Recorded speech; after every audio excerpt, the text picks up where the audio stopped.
Morning sa inyong lahat. Nandito sakit ng ano ko guys, yung dila ko may nakagat yung dila buang sakit salita. Bulol. Lalo tayong mabubulol dito.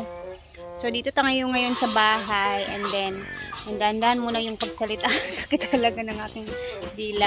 So back to work ang ating mga panday ngayon kasi nga sahod na, at least ayan ipapakita ko sa inyo na ayan back to work na naman. So magdadagdag tayo ng beam dyan dahil sahod na today. Yes, dahil sahod na today, eto at magpapagawa na tayo ulit.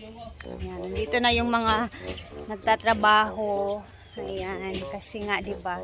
Sabi ko sa inyo 'di ba, pag sahod na ulit, tsaka tayo ulit magpapa back to work sa mga panday natin.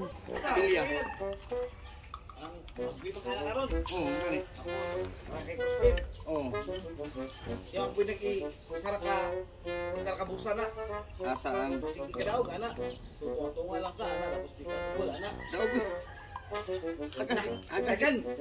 Gabi nakakita ko gabi. Dako kayo ng kuan. Di man di ko lang titugtuko sa kuan ubos. Tukan na undan.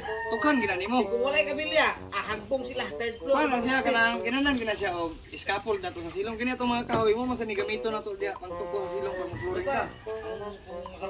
Flooring mo namang plano ani. Kabilyahan sakto para bahala nang magkasuhan kasi kabilya at least dikon ba tawbig mag-away mo duha sa taas. Ayun.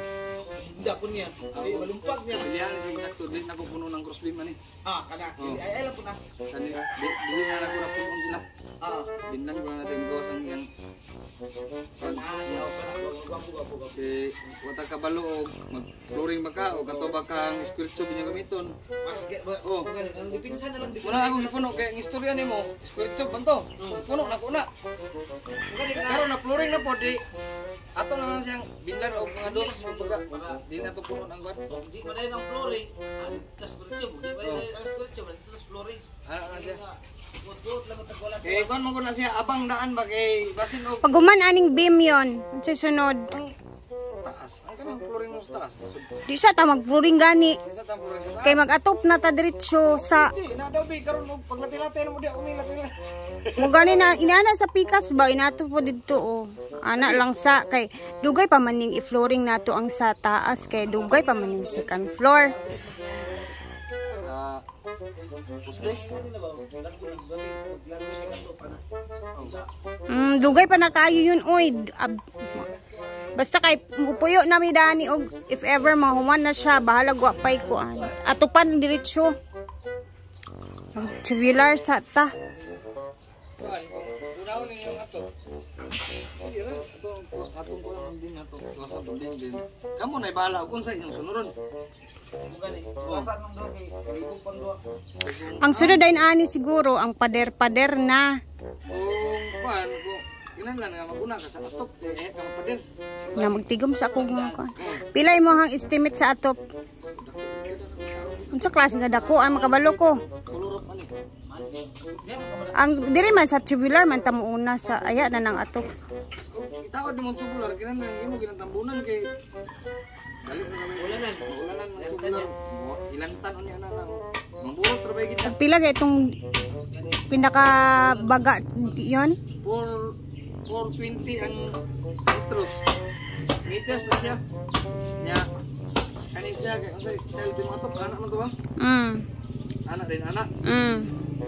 So ato lang i-incluso na siya. 10 meters, 10 meters ang iyang dala na siya. Awil 10 meters niya tagpol ali.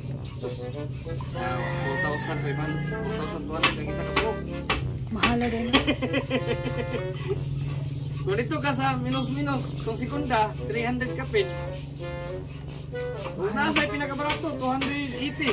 Ito nang pinaka niya. Audi tignan na yan. Inig maigos tirador hulog na dito. Yun nga na sabi nila mas mahal lang talaga yung sa roofing din. O mas mahal yung mga haligi neto buhos, mas mahal ang atop na yero na or baka mga tubular na gagamitin natin. So malay natin, no? Malay natin. So, ayan na. At mamaya, ang mamaya-maya is may di-deliver na yung mga binili natin na mga materyales para sa mga kulang-kulang na beam dyan. At pinagtatanggal na nila lahat yung mga yero sa taas.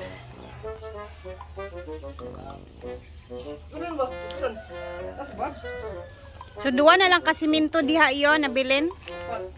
Ang ano man, upat man. Duwa rin lang gikuha. Aw. Abi ako upat. Ay, naglilista na sa mga kulang-kulang para sa beam. And gumagawa na sila ng forma sa beam. Ayan. So, 1, 2, 3, 4 yung kulang. And marami pa tayong buhangin, guys.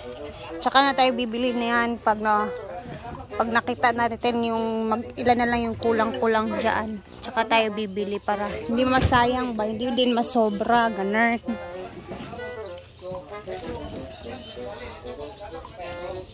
Asa na yung ano?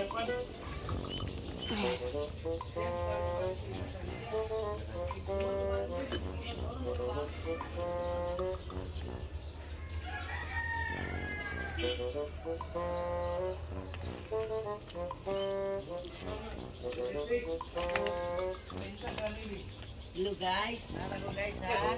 Hinay dia guys, kay mahugog ka guys. Guys ha.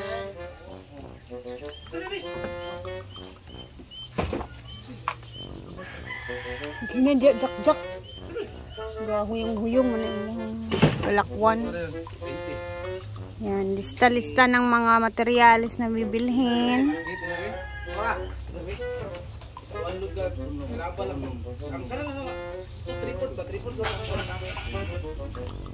O kana nang upat ka graba, ilista lang daan.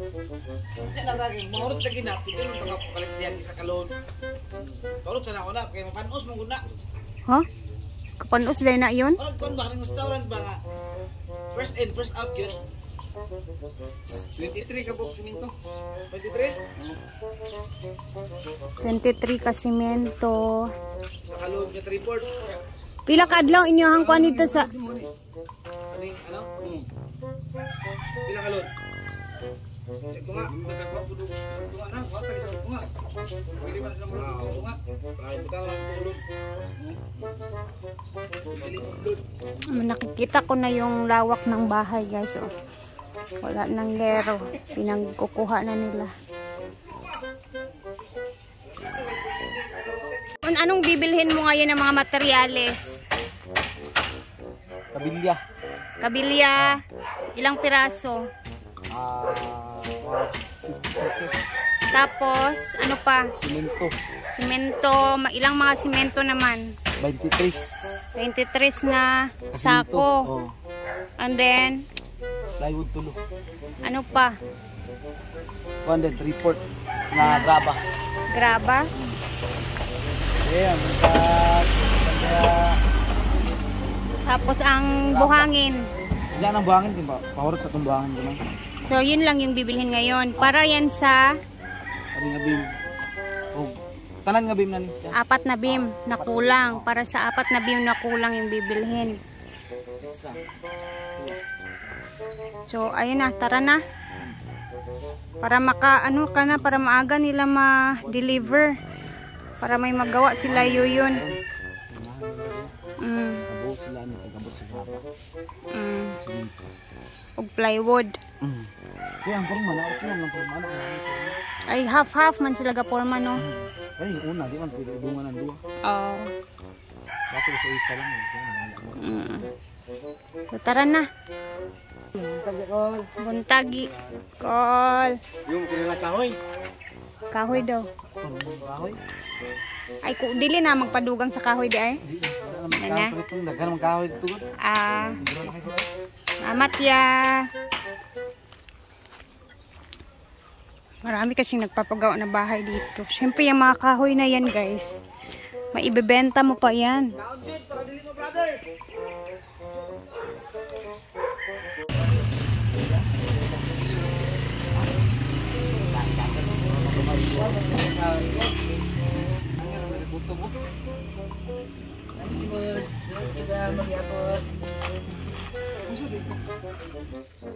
So, eto na. At maalis na din kami ni Habi. Kasi nga is bibili na tayo ng... Para makapagbili na din siya ng... Eto na lang yung kulang yung grabas. Yan. Bibili yan. And then mga plywood. Plywood! So, ginoo Korea. Tayo is aalis na. Maaga tayo. Good morning ya. So tayo ay aalis na para makapagbili na din si Habi ng mga kulang-kulang. Ay, thank you Lord. Ayan na guys. Dito na tayo sa ating sahod for this month at ipapapatuloy na natin talaga ang pagpapagawa ng mga beam na kulang-kulang din. Next na mga days, makikita ninyo ang ating itsura na naman dyan. And after ng mga beam is magbalbag na sila. So, ayun, nakagawa na sila dito ng beam sa likod. So, that's it for the day.